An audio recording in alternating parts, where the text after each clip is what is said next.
सुप्रभात बच्चों। आज हम सब पाठ 8 गुरु मंत्र पढ़ने जा रहे हैं।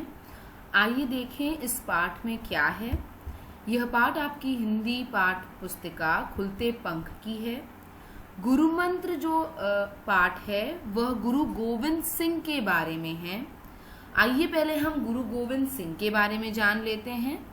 वह 10वें सिख गुरु थे। कौन से? 10वें सिख गुरु थे। वह एक योद्धा भी थे और पोएट यानी कवि भी थे।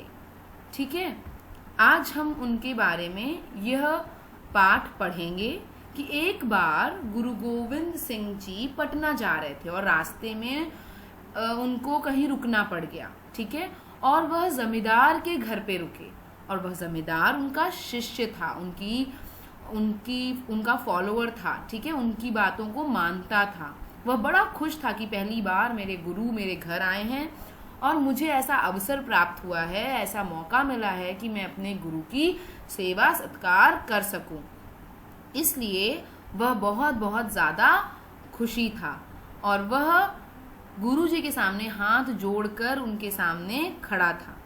जब गुरु जी ने एक गिलास पानी मंगवाया तो जमींदार ने अपने बेटे से कहा कि तुम लेकर आओ। ठीक है, क्योंकि गुरु जी की सेवा करना ये बड़े सौभाग्य की बात है। ठीक है, बेटा जो है दौड़कर गिलास से पानी ले आया और उसने गुरु जी को देने की कोशिश की। ठीक है, और जैसे ही उसने कोशिश की गुरु जी ने उसके हाथ देखे और बोले, तुम्हारे हाथ तो बहुत सुंदर है। यह बताओ कि तुम्हारे इन हाथों से तुम केवल मुझे पानी पिला रहे हो या कभी किसी और को भी पिलाया है? इससे पहले कि बेटा कुछ बोल पाता, जमींदार ने खुद ही बोल दिया, महाराज जीवन में पहली बार ये किसी को पानी पिला रहा है और यह सिर्फ आपको पानी पिला रहा है, वरना यह पानी किसी को नहीं पिलाता।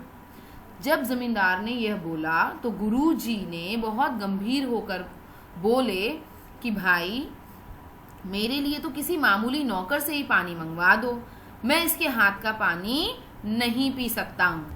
गुरु जी की यह बात सुनकर सब एक दूसरे का मुंह देखने लगे और जमींदार ने बहुत विनम्रता से हाथ जोड़कर गुरु से पूछा कि महाराज आपने ऐसा क्यों बोला? आपने इतना अच्छा अवसर मेरे बेटे को प्राप्त हुआ है कि वो आपकी सेवा कर सके और आप उसको ऐसा कह रहे हैं। आप उसके हाथ से पानी पी लेंगे तो उसका तो जीवन धन्य हो जाएगा। बेटे ने पानी का ग्लास फिर से बढ़ाया गुरुजी की तरफ, गुरुजी की ओर, बट गुरुजी ने फिर से मना कर दिया। उन्होंने बोला, तुम्हारे हाथ पवित्र नहीं है, तुम्हारे हाथ पवित्र नहीं है। उन्होंने कहा कि वह उसके हाथ का पानी नहीं पी सकते। क्यों नहीं पी सकते? क्योंकि उसका हाथ पवित्र नहीं है। अब लड़के को भी और जमींदार को भी यह बात समझ में नहीं आई। लड़का तुरंत जाता है, अपना हाथ धुल करके फिर से आता है और पानी फिर से गुरुजी को देने की कोशिश करता है। गुरु गोविंद ने फिर से उत्तर दिया, बेटा हाथ दूसरों की सेवा करने से पवित्र होते हैं, धोने से नहीं।